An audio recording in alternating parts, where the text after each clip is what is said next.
ಹೆಸರು ಸಾರಾ. ಹೆಸರು ಕೊಟ್ಟದ್ದು ದೇವರೇ. ಆ್ಯಕ್ಚುಲಿ ನನ್ನ ಹೆಸರು ಅಂಜಲಿನಾ. ನಾನು ದೇವರಿಗೆ ಸ್ತೋತ್ರ ಸಲ್ಲಿಸ್ತೇನೆ ಇವತ್ತಿನ ಸಾಕ್ಷಿಗಾಗಿ. ಇವತ್ತು ನನಗೆ ಗೊತ್ತಿಲ್ಲದ ಸಮಯದಲ್ಲಿ ದೇವರು ಹೇಗೆ ಕರೆದುಕೊಂಡು ಬಂದಿದ್ದಾರೆ ಅಂತ ನಂಗೆ ಗೊತ್ತಿಲ್ಲ. ಇವತ್ತು ಆದ ಒಂದು ಅನುಭವ ನಾನು ನೋಡಿದೆ. ದೇವರು ನನ್ನ ಜೀವಿತದಲ್ಲಿ ಒಂದು ಕಾಲು ಸೊಂಟದ ಕೆಳಗೆ ಸ್ವಲ್ಪ ಟೈಟ್ನೆಸ್ ಬರ್ತಿತ್ತು, ಒಂದು ಬ್ಲಡ್ ಸರ್ಕ್ಯುಲೇಷನ್ ಆಗದ ಹಾಗೆ ಒಂಥರ ಟೈಟ್ನೆಸ್. ಸುಮಾರು ವರ್ಷದಿಂದ ಅಂತ ಹೇಳಲಿಕ್ಕಾಗೋದಿಲ್ಲ. ಆದರೆ ನನಗೆ ರಿಕ್ಷಾದಲ್ಲಿ ಹತ್ತುವಾಗ ಸ್ವಲ್ಪ ಕಷ್ಟ ಆಗ್ತಿತ್ತು. ಅದು ಹೇಳ್ತಿರ್ಲಿಲ್ಲ ಯಾರ ಹತ್ರ. ನಾನು ಇಲ್ಲಿ ಸಭೆಗೆ ಬರ್ತಿದ್ದೆ, ಆರಾಧನೆ ಮಾಡ್ತಿದ್ದೆ, ಮಾತ್ರ ಇಲ್ಲಿ ಪಾಸ್ಟರ್ಗಳು ಪ್ರಾರ್ಥನೆ ಮಾಡಿದರು ಗುಣ ಆಗಿದೆ ಅಂತೇಳಿ. ಆದರೆ ನನ್ನ ಒಳಗೆ ನಂಬಿಕೆ ಬರಬೇಕಾದ್ರೆ, ಬಲವಾಗಿ ಬರಬೇಕಾದ್ರೆ ನಾನಾಗಿ ಜಾಸ್ತಿ ಇನ್ನೂ ಪ್ರಾರ್ಥನೆ ಮಾಡಬೇಕು. ಯಾವಾಗ ನಾನು ಪ್ರಾರ್ಥನೆ ಮಾಡಲಿಕ್ಕೆ ಶುರು ಮಾಡಿದೆ, ಕರ್ತನ ಕೈಯಲ್ಲಿ ಒಪ್ಪಿಸಿಕೊಟ್ಟೆ.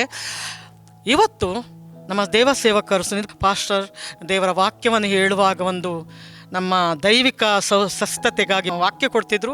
ಆ ವಾಕ್ಯ ಕೇಳಿ ಒಂದು ದೈವಿಕ ಒಂದು ಶಕ್ತಿ ನನ್ನ ಒಳಗೆ ಬಂದು ನನ್ನ ಕಾಲಿಗೆ ಬಲವಾಗಿ ಒಂದು ಶಕ್ತಿ ಬಂತು ಮತ್ತು ಕಂಪ್ಲೀಟ್ ನಾನು ಗುಣವಾದೆ. ದೇವರಿಗೆ ಸ್ತೋತ್ರ ಸಲ್ಲಿಸ್ತೇನೆ.